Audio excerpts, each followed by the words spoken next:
Sick of constantly switching between applications? Then let's turn your single monitor setup into a multi-monitor powerhouse.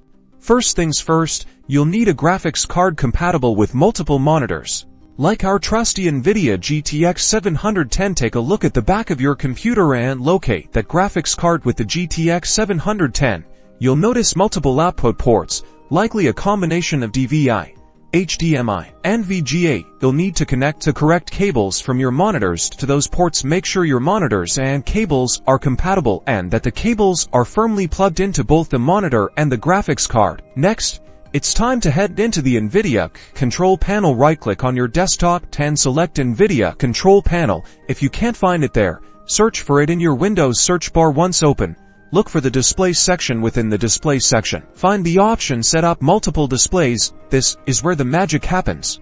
Here, you should see a layout representing your connected monitors. Initially, you might only see your primary monitor, and the second may say disconnected. You will need to detect any monitors that are not active. Click the monitor icons to identify them. Once your monitors are detected, you'll see them listed. Click on the second monitor, if you have one, and ensure it's activated. You can then click apply to save the changes. Now you can identify which monitors which by clicking the identify button. This assigns numbers to each display. Now, let's arrange your displays. In the Nvidia control panel, you have full control over how your monitors are positioned relative to each other. You can click and drag the monitor icons to match the physical arrangement on your desk. Finally, under select the primary display, assign the display you'd like to use as primary, and then click apply. You're all set. And just like that, you've successfully expanded your desktop space.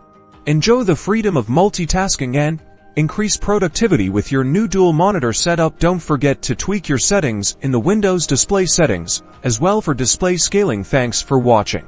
Now get back to work.